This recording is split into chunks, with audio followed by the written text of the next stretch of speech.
Cell 3.47 was situated on the third floor of B Wing in Stocken Gate Prison, slap bang in the heart of London's East End. Known as the Gate, the prison had a reputation for being a tough place to do time. The inmates behind the doors at the gate endured long, cold winters in the Victorian slammer that had been condemned many times, but had always escaped closu. It was harsh, it was hard, and it was overrun by. Paula Pritchard was the sole resident of cell 3.47, but due to the rodent crisis, she was rarely alone. All her schemes to see to them perish had failed miserably, and she had to accept that while they might have won the ultimate war, her hatred of the vermin would ensure that her battle against them raged in perpetuity. After all, she had time. Paula was serving life for murdering her husband after he cut their TV wires in 1986, causing Paula to miss the EastEnders Christmas special. She was still bitter. There was no catch-up TV back then. In fact, she had more remorse for that than she did for the murder, which wasn't convenient when it came to trying to persuade the parole board to release her. So she had stopped bothering to try. Instead, Paula put all her efforts into ensuring that she was in sole control of the contraband that was bootlegged into the gate on a daily basis. Somewhat against all the odds, she had turned out to be an exceptional entrepreneur with incredible business acumen, but would never win a Women in Business award. As she got into bed now, she plotted her next scheme for fulfilling the cocaine orders that always started to pile up at this time of year. The girls in the gate knew how to celebrate Christmas, all right. Rita watched and waited from her vantage point on the top of the bookshelf. Paula's eyes were getting heavy. She would be out for the count soon. Rita could be patient, no problem. You learned that as a prison rat. Sometimes tactics were everything.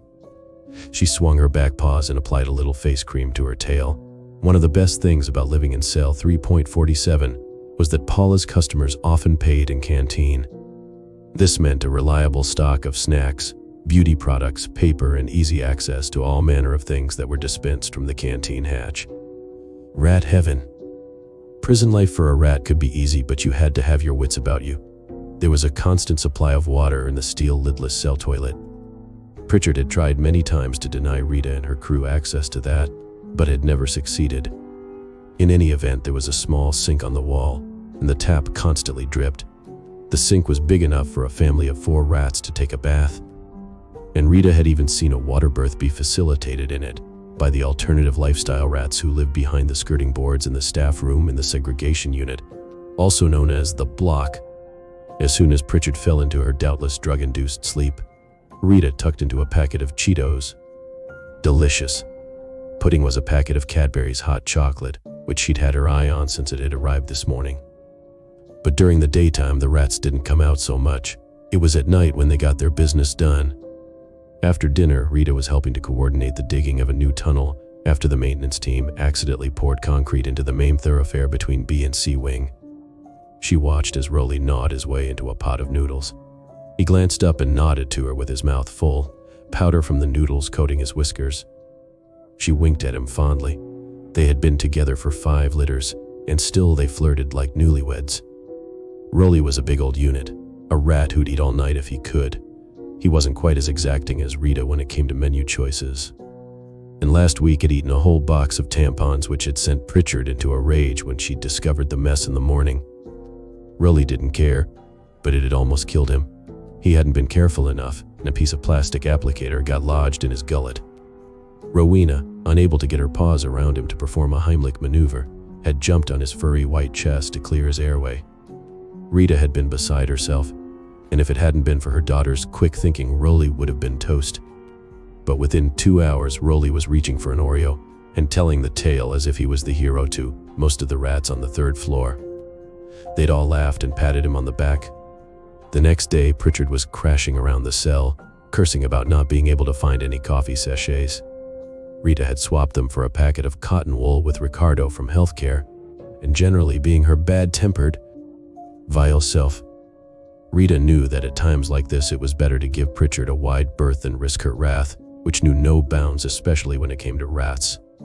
Plastic cups and cutlery fell to the floor. Books were cast aside and makeup thrown all over the place as the fruitless search went on. Rita, Rolly, and Rowena went for a nap in their nest behind the wall, tummies full and whiskers cleaned. It wasn't until much later that they peered out and saw Pritchard behaving most strangely. She was dressed in nothing but an Avengers t-shirt and a pair of woolly socks, and appeared to be batting imaginary insects away with this week's edition of Prison News. She uttered something incomprehensible about jungle fever and then proceeded to attempt some kind of Scottish jig. The rats knew that Pritchard was hallucinating. They had seen it with so many inmates countless times. They smoked too much spice and simply went doolally. Sometimes it went further than that, and a heart attack wasn't that uncommon. But Pritchard didn't seem to be that far gone despite the pantomime that was being played out before them now. Rat word got out and several others came to watch the show. Ruby from the canteen had even brought popcorn, but it was salty, so Rita didn't bother with it. Just before Pritchard was about to climb up to the bookshelf to launch herself into what she believed to be a luxury swimming pool, but was in fact her prison-issue laundry basket, something caught her eye. The rats froze. Pritchard picked up her radio and launched it full force into the spectating crowd of vermin. Rita watched in horror as the plastic transistor hurtled in slow motion towards them. There was no time to react, and with an almighty smash it landed on Rolly. Within an instant, two things happened. Pritchard vomited all over the floor, and blood began to seep from Rolly's head. His pink ears drooped, his breathing slowed. The rats rallied round, hitching Rolly's sizable frame onto their shoulders and scuttling into the B-wing tunnel with him. By now, Rita was sobbing, her tail in her paws. Rowena squeaked instructions as fast as she could, but it seemed that Rolly could not be saved. His wide black eyes still gleamed as he gazed into Rita's tear-filled ones. "I love you, Rita Rat," he said, and then he was gone. Rita felt like her world had fallen apart. Riley and Rose from education ushered her to their nest. She let them feed her syrup on a Q-tip, and then she slept a fitful sleep with Rowena at her side. The next day, Rita felt numb, but she went back to cell 3.47, where Pritchard's vomit still pooled on the concrete floor, ice forming on it in the mid-December chill. Even the family of rats from security hadn't fancied that. Pritchard herself was akimbo on the bed, oblivious to it all. Rita stopped crying and looked at Pritchard, that mean-tempered woman who had ruined Rita's life. There was only one thing Rita wanted now: revenge. And everyone knew that revenge was a dish best served cold. That night a meeting was called, chaired by Ricky from recycling. He even had a clipboard.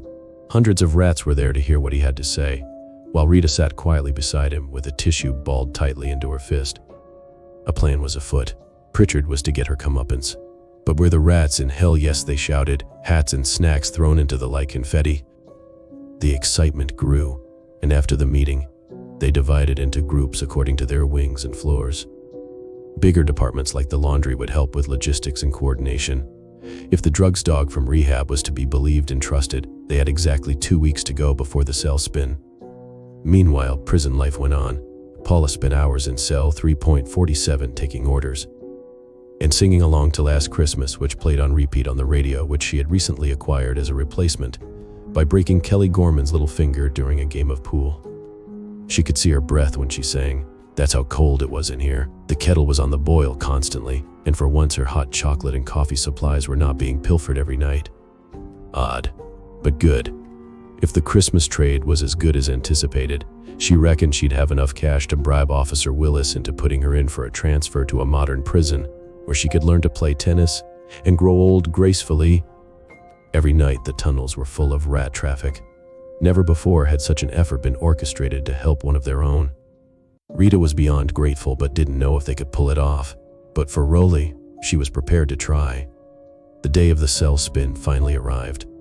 The day when every cell at the gate was searched, with absolutely no prior warning given to the prisoners who were made to stand on the landing, while specialist teams went through their cells with a fine tooth comb. The one thing the rats didn't know was the time of the spin, but Reese from the block said not to worry. Everything was in place, and Ricky was all over it like a rat rash. Rita spent the whole day watching Pritchard.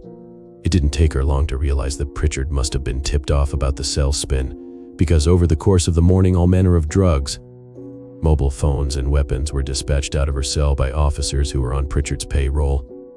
No matter. The rats had a plan. At 2 p.m. precisely, the alarm was sounded, and an announcement over the tannoys boomed out, telling all inmates to exit their cells immediately. Rita's whiskers twitched in anticipation as the rats behind her began to file into cell 3.47. SIM cards under their arms. They dumped the SIM cards and left, and a steady stream of rats continued to do the same. Rita had no idea how many SIM cards were now piled up under Pritchard's bed. Hundreds may be collected from every mattress, nook and hiding place imaginable that the inmates at the gate could dream up. Over 2 weeks, the rat teams had found them, stored them in the tunnels, and brought them here today. Pritchard's face when the officer swept the SIM cards out from under the bed was an absolute picture. She went from aghast to betrayed, shocked to furious in less than half a second. But ultimately, she was confused and angry, very angry. 2 officers took her by the arms and hauled her down to the block while she screamed her innocence and how she was being stitched up. Rita couldn't have hoped for more. How the kingpin had fallen. That night, cell 3.47 was theirs alone, and everyone wanted to come to the party. There were rats in the bed, rats on the TV tuning into channels, rats in the drawers of Pritchard's clothes, and rats hanging from the shelves and bars on the window. Rachel from Kitchens had even managed to get 4 whole boxes of cornflakes up from the basement. They ate and partied until the early hours. Rita had cried as she made a thank you speech, and her heart felt like it might burst. In the morning, it was Christmas Day, and this time there was no need to hide at daybreak.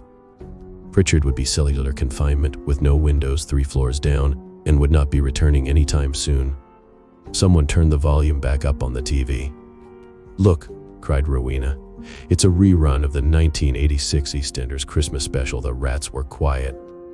None of them had been alive on the day that over 30 million viewers had tuned in to watch Den handing Angie her divorce papers, but they had heard Pritchard ranting about it their whole lives.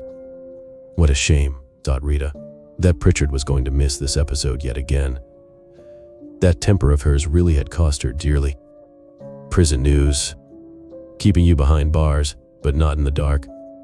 HMP Stocken Gate is to undergo a full security review after an inmate, who will remain nameless for legal reasons, was found with 347 SIM cards in her cell. The CPS say that the occupier of cell 3.47 was taunting the authorities by collecting this precise number of SIM cards and making no attempt to conceal them. She's accused of running the biggest bootlegging operation ever seen in British prison history and faces a 61-count indictment. She has been transferred to the maximum security facility in Market Deeping, where she will remain in solitary confinement until her trial